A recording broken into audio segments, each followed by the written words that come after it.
Welcome to the iSmart Podcast Show with Tom Rogers, founder and CEO of iSmart Networks. All right, thanks for joining iSmart Podcast. On the show today, we have Michael Davidovich. He is actually the CEO of API Nation, which is an integration platform with over tens of thousands of followers, upwards of 20,000 users actually right now, and had recent partnerships with the Keller Williams. I'm sure you're familiar with Keller Williams. And in 2019 had over 400% growth, which is pretty phenomenal. Michael, thanks so much for being on the show today. Hey, good to be here, Tom. So, Michael, we can go into API Nation, exactly what that is and how you had 400% growth in, 2019. It's pretty phenomenal. But let's go into your kind of like your founder story. Where did you grow up and what were your first business successes? Yeah. So I was born in Ukraine and came here when I was in my late teen years and joined the American dream and Yep. exactly. So I entered the workforce during the last .com boom, where you worked as a software engineer for several .coms and startups and etc. And learned the trade there. And then when the market when the bubble bursted, this was, I thought, a perfect opportunity to get into business and start executing on some of the ideas 2008 that I've or had. so? Actually, early 2000s, 2001. Oh, 2000s. Okay. Was my first Internet bubble. Exactly, the internet bubble of the 2000s. That was it. That was when I got out of college, went into my first job and sat there at a desk and the name on the door changed 3 times because companies kept getting acquired. So that was pretty cool. Yeah. So fun times. So your first company after that whole experience, you went to, what was the very first venture that you went into? Oh, I was trying to do something with connecting. During the Clinton administration, they made a really big push into opening up the government data sources and government data. So I was trying to bridge some data. It was way ahead of the time without enough money. It was a total bust, but I learned quite a bit. Yeah, exactly. Let's call it a learning experience. It was a fun year of my life trying to do something with some connecting some government data together. Definitely. And then so after that whole learning experience, what was your next venture? I've done a few, and the one that a couple after that kind of one idea grew after another. I just kept trying things, and what succeeded after that was kind of the predecessor to what we call today the Amazon Web Services, the hosting, these cloud platforms, etc. Back in the day, it was called the managed hosting services, etc. So I was running a company in that space in the early 2000s. That did really well and ended up selling that company to one of my major competitors here locally. But the writing was on the wall. Microsoft was coming out with Azure and Amazon was getting into this business. There was no way that the smaller guys are going to make it. So it was the right time to sell. And a couple of years later, the company that bought my company went belly up. Well, then that was a great time to get out, right? I think so. I mean, it was like I said, the writing on the wall. Yeah. Cool. Yeah. So that hosting company, I was in 2007. And then did you kind of take a little bit of a break there before you started the next thing? No, because by the time that was happening, I was halfway through. A few years before that, started another company that had to do with connecting retailers and supply chains together, and it was a piece of software that was bridging the gaps that existed in that space. And that company was doing really well. So that entire managed hosting and managed application services company was almost getting in the way. It made sense to sell that and just focus 100% on a company called DirectEDI. And we grew that significantly and ended up selling that company in 2012, I want to say 13, to a pretty major competitor, which is a public company, and had a very kind of a success story, so to speak, right? An overnight success that took 8 years, one of those. Right. Yeah, of course. Yeah. That's what they always say. Like, it took me 10 years to become an overnight success story.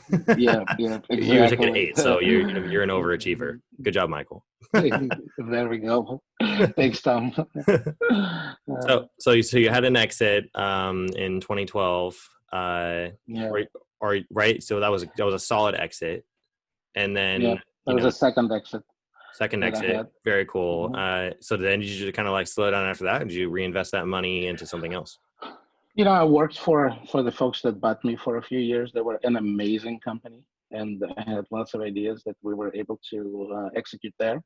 So I spent a few years working there, and then had this itch to do the next venture. And then about 4 years ago is when I started up API Nation, which is what I'm doing now. So that was in 2016. Yep, 2016. Cool. And so API Nation, I'm sure, you did a lot of things from, bridging data for the Clinton, like that whole administration, like working on that. And then, managing hosting, kind of like Yeah. Amazon Web Services, then connecting supply chain. So a lot of software integration. So how did that all kind of tie into API Nation? What became apparent is that there's such a consumerization of software that's happening. Right. So you have these small businesses that are running 50 different software packages just to do their work, right? From email, calendar, CRM, marketing, etc. There's just so much software. The days of this monolithic applications that does everything, those days are gone. And while people are gaining productivity because they get this best of breed marketing tool or this amazing, podcasting tool, etc., they begin to lose in these gaps between these different software. So they have this work that they got to do that spans 20 different software pieces that they're trying to bridge together, and those bridges don't really exist. So that's where the API Nation idea came from. Was enterprise businesses, they have the budgets, they have it figured out, but the small guys like you and me, I don't have $100,000 budget to go write some integration and everything else. There has to be a better way to do this. Right. And so that was I think it was a natural evolution, and it was pretty apparent. It's that this is the direction that the world is moving to, and this need exists. Does that make sense? Mm-hmm. Yeah, no, definitely. So essentially, instead of hiring, a bunch of software engineers to make all your systems work together, you created this software where it's very simple to integrate softwares together. And when I was looking at it, it looks very similar to Zapier. Like you always get that recommendation, but how is it different from Zapier? Yeah, Zapier I think is a great tool that's built for technologists. That the guys that if you want to sit there and figure it out how to build everything and configure everything, I think that's a pretty good tool for do-it-yourselfers. Uh-huh. And fortunately for me, that's a small fraction of the business owners that are going to spend hours trying to sit there and figure out how to make these things work. I don't really want to go and sit there and make Zapier things work. Like I usually hire people out to do the Zapier connections for me. Exactly, and that's the majority of the business owners. What they do is they either hire people out. So then, what are you really doing? You're back to hiring someone now. It's not to do the software integration. Yeah. So we said, let's take it a step further. Let's make it an easy button. You click it and it's done. Right? Can we pre-build some of these things in a way that are all pre-configured? Right? Can we just make a library of these integrations that if you can click a button, you can pretty much set it up, and that's probably the number one difference between us and everybody else in the market. Wow, so it's even more simple than Zapier, because if I'm connecting, let's say I'm doing Google Drive to maybe like Acuity, for like scheduling, then I'm going to be connecting, different certain appointment calendars to certain like folders to certain things, and so. Yeah. So how is the one click, like how does that one click more simple than Zapier? Because Zapier you can kind of pull in and you can see different folders. You can see that it pulls the information from one software to the other software. How does it make it more simple than that? Well, I think you said it in the beginning very well, is that you still don't, even though it's so simple, you still don't want to sit there and do it. You hire somebody to get it done for you. And I think that's the people are in love with the idea of interconnecting things, but when they're faced with actually sitting there and doing it, even though it's that simple, they still don't want to do it. They will hire someone to get it done. And so we took it further and said, let's take a podcaster. Here's 500 tools that this guy is going to use, and if we bridge them in the most widely used way, the most common way, and give them a button to just click, I want this, this, and that. That's it. And that's all they need to do. Then I think our adoption rate will go through the roof. And that's how, I think that's the major difference between API Nation and some of the other tools that you can find out there. It's awesome. So, I mean, that's honestly, I think that almost every owner, business owner that I've been talking to, at least some of the most futurist mindset of individuals, like the guys that, like I had recently on the podcast, Mike Koenig's, like he had this very large company, did all this like digital products and, worked with all these high level individuals and all this other stuff. Right. And he just got away from it. And he had all these employees and all these like videographers and all these people, right? Marketing. He worked with Mike O'Hearn, or no, was it Mike Kern, or the Kerns, like all those guys, like the Grant Cardone, those kind of people, right? So, you got to the point where it was just too stressful. It was too many moving parts. It was, it was so much that he just didn't want to do it anymore, almost to the point where, he got a job, and I think that's the reason why people become entrepreneurs, is because they don't want to have the job. They want freedom. They want the freedom of money, the freedom of time, the freedom to be able to say no to clients if they don't want to work with them, all those things, right? So, at the end of the day, you don't want to hire people where you cannot do things yourself. You want to be able to do things yourself. And it sounds almost like you're kind of solving a big problem here, with a lot of companies, with software integrations, and even utilizing Zapier to make all of your systems work together. And you're bringing it so that way the CEO can do all these things, making it so simple that, just one guy can have, it looks like he has 100 and 200 employees, but really he just uses pretty phenomenal software and, outsources a lot of different little things here and there. And he works just primarily by himself. And that's what all these guys, super high level people, they end up doing. They don't have any employees, Exactly. And that's the reason why we're drowning in software today. Yeah. Because there's all these amazing tools that these people are using. And this is I think why we got our work cut out for them, because underneath the covers, those tools, they got to talk to each other. Yeah. And this is where we come in and shine. That's amazing. So what different ways of creating revenue have you done with API Nation? I'm sure there's like a monthly subscription, but like what are different ways have you been able to create revenue? I think that we early on, we decided that there's really two customers that we're going to serve. One is the end users themselves, the folks like you, right? They just need something automated. And the second is the software companies themselves, because if you build an amazing piece of software today and take it to market, the first thing you're going to run into is that, man, my software is not connected to everything that my customer is using. Am I going to go out there and write 100 different integrations to all this other stuff that my customers use? So we found that we need to think about these two aspects of the market, the software makers themselves and the end users, and created multiple programs.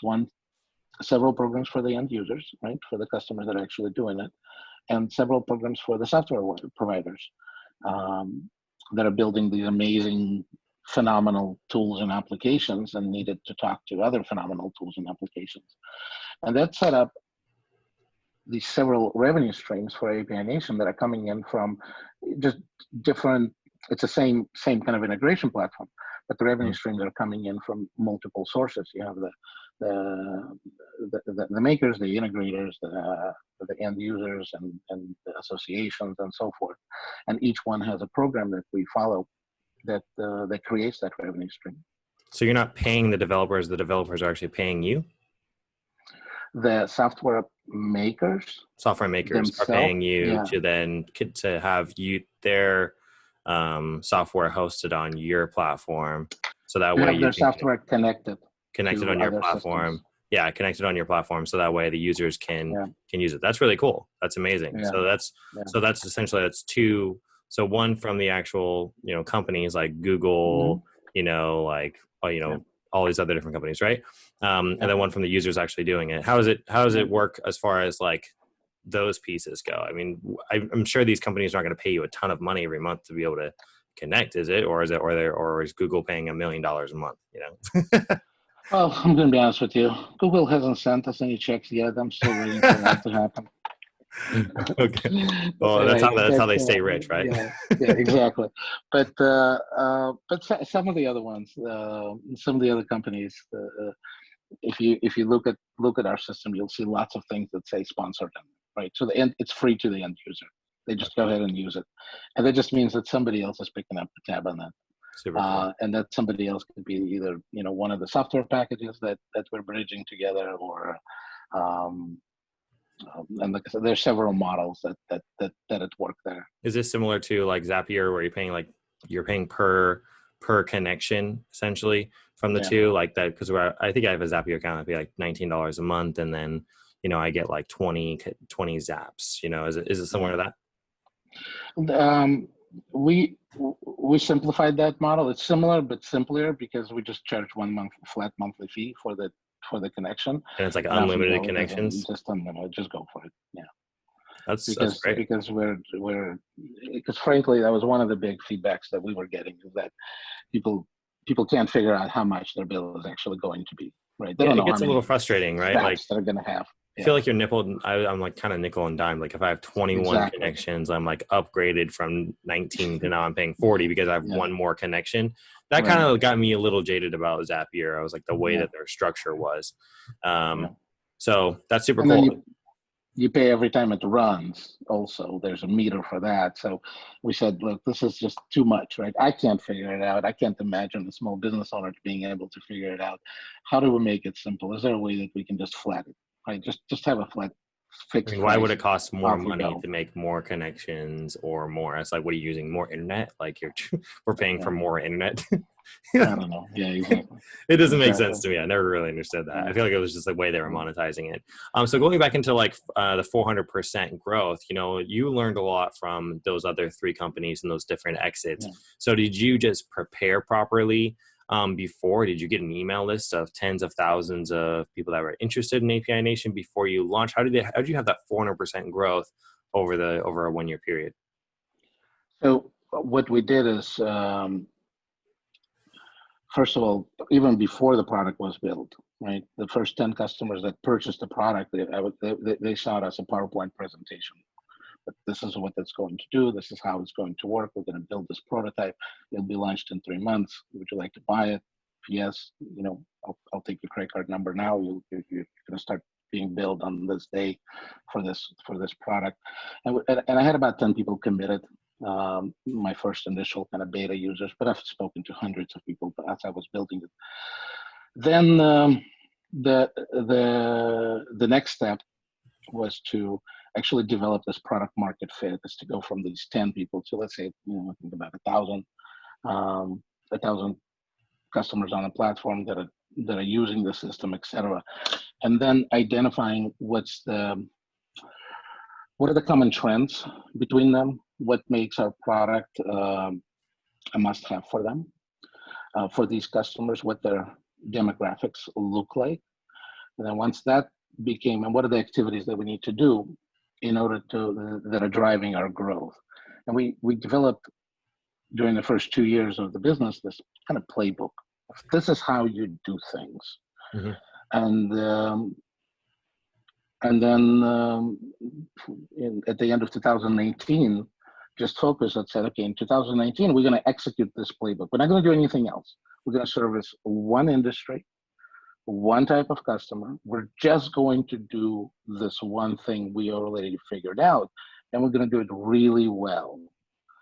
And that's what led to the growth. It's just extreme focus. You have no idea how many software partners and customers and etc. we had to say no to Mm-hmm. in order to maintain that amazing growth by just saying yes to the very specific segment of customers that was driving that growth.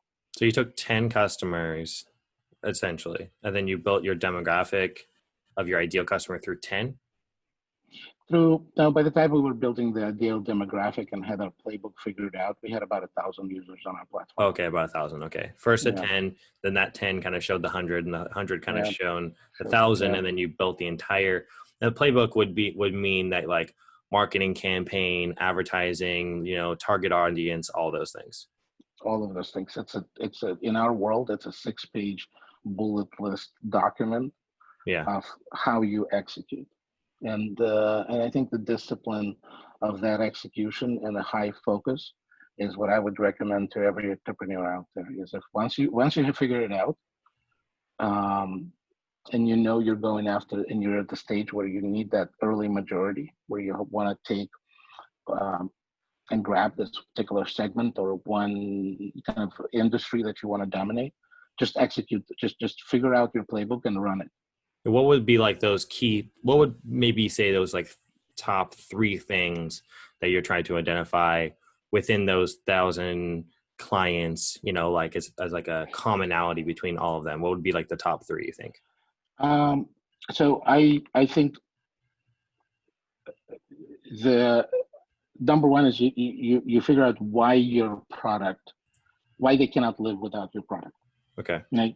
So if you can answer that question, is why these people cannot live without your product, and you have a very succinct, truthful answer, the one that they would give you, not the one you dream up, you kind of have an answer to what, why you're amazing. Mm-hmm. And then you start breaking down into 2. You ask for 3 things. So one is the product, the second, and the other 2 is who these people are. What is their demographic? How do they behave? How do they buy, etc. And you try to segment them and figure out and find that group that buys in the same way, behaves the same way, has the same spending, is in the same industry, belongs to the same country club, whatever your industry is, right? You just figure that part out, that segment, and then you look for the commonality of behavior between them, right? I mean, they I don't know, they all are. Take these 5 steps to get to whatever the outcome is that they're looking for. So once you have their behavior and you have their demographic and you know why they cannot live without your product, then you have it all. You basically map it out. That's right. You become an unstoppable machine. Right. You create the funnel or the process to mimic their behavior. And you know exactly who they are, so what you're gonna like, what kind of advertising you're gonna go to them, and then and then your entire premise of the entire marketing campaign is like, this is the reason why you can't live without this product. Yeah. So the first 1,000 people, you did a lot of feedback and surveying on those individuals, or do you just like do a lot of like Facebook and social media digging to be able to find who these 1,000 people are and all these answers to all these questions? We did the research before we got to 1,000 because we decided we knew what we were going to focus on and try to answer that question ahead of time. And then once and that was done by surveys, talking to people, calling on people, and experimentation. But that never stops. We experiment today. Mm-hmm. Every single day we have a hacking growth meeting. We do it twice a week today, where we talk about ideas. What are we learning? Why are we a must-have for these customers? What are their segments? How are we changing? And as we go after more and more industries and other communities of customers, we evolve. Yeah. I mean, if you continue to evolve, right now you have tens of thousands. So it means being able to figure out all of those people really, that 10,000 will give you access to the 100,000, right? And then 100,000 goes to the million, right? So that's right. That's awesome. That's super cool. Great. So the last thing we want to talk about on the show is just kind of like the pandemic and kind of how this business has been affected by it. It sounds like, you've done a really, really great job in identifying who your client is. And even during this time, I don't think that really changes. Have you kind of like held off on certain projects and then going into different ones? Have you seen any kind of lack of growth during this time, or you've been able to scale and still keep pace with like 400% growth? I think 2 things that happened during pandemic. One, all the larger projects that customers that were kind of on a larger size, and they were thinking of these initiatives, they put everything on hold, Mhm. right? It became, I still want to do it, but not today, kind of game, right? So it's like somebody turned off a faucet on March 15th or something. It just Seriously. stopped. Yeah. So that was interesting. And then the second was this this slew of customers that started looking at their monthly bills, going, "What is it that I'm paying for? Am I really using this?" Right?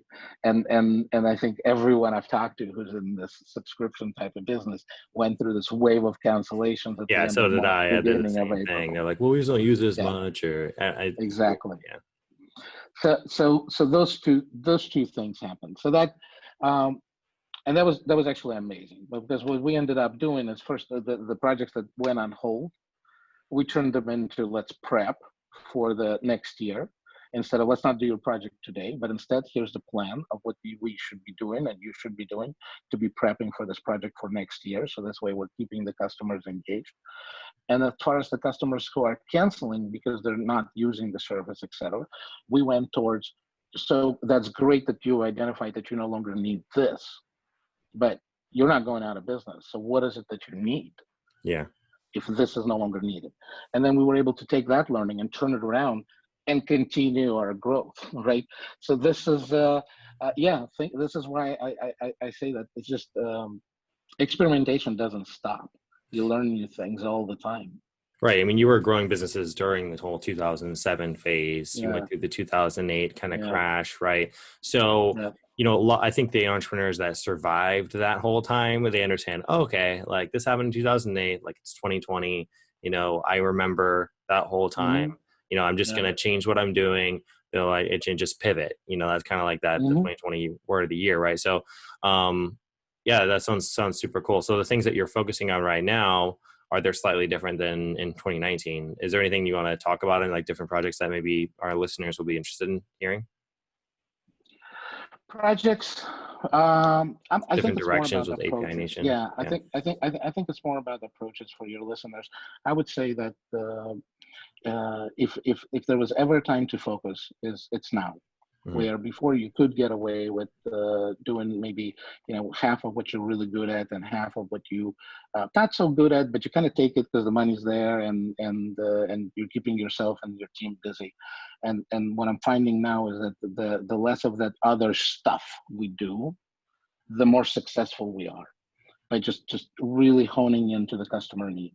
If the customer is not willing to spend the money today on this thing, whatever that thing is, there's something else they're willing to spend the money on, and you need to be servicing them. Yeah, we need to be focusing and identifying Yeah, exactly what the current needs of our clients yeah, are, so that way we can continue to yeah, scale. You did a really good yeah. job in just being the analyst, right, and figuring out exactly what your customers want. I And know. nowadays, it's more than ever, that we need to Yeah. identify exactly what they need and perform at a super, super high level. Have you even changed any of your prices or anything like that? Because everyone's always like, yeah, I dropped my pricing here and there, and I did this and I did that, Yeah. to help incentivize people to continue to work with me. Did you do anything like that during this time? Yeah. We removed almost all of our trials, so we now offer very few trials, and we raised our prices.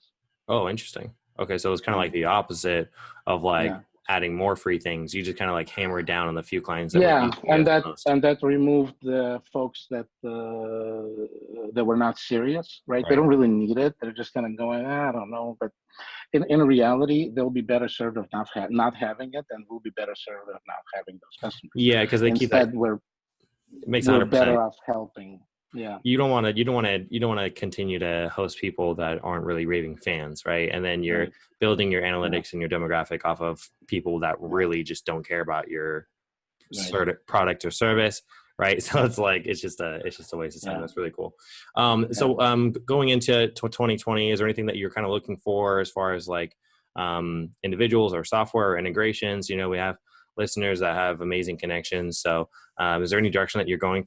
And you talked about Keller Williams, that you're going in Yeah. that direction. Is that more the direction that you want to go into in 2020? This year and next year, we're going to continue to stay true, focusing on our residential real estate customers and the customers that are in that segment. I think We will continue to serve the major franchises and the software companies that are involved in that space. Our newest market that we are having a lot of successes is in the short-term rentals, and that's in the market of like Airbnb, Booking.com, VRBO, and so on. The people that are involved in that business and in that space. We have some amazing things that we've just recently released and working on for them, and I would love to talk to anybody in those markets. So yeah, definitely, guys. Hey, reach out to them. How do people get a hold of you, Michael? It's Michael at apination.com, and simple enough. Go on LinkedIn. Enough. You're pretty active on LinkedIn as well, so yep. That'd be great. And then as far as the website, it's just apinationguys.com. So check it out. Yeah. I mean, it sounds like some really, really great work. And, I have no doubt that you're going to continue to scale and prove that 400% even in 2020. And that's what makes entrepreneurs, right? So, hey, thank you so much for being on the show, Michael. And hopefully we'll have you on the show a little bit later this year and talk to you a little bit later. Thank you, Tom. Thanks a lot.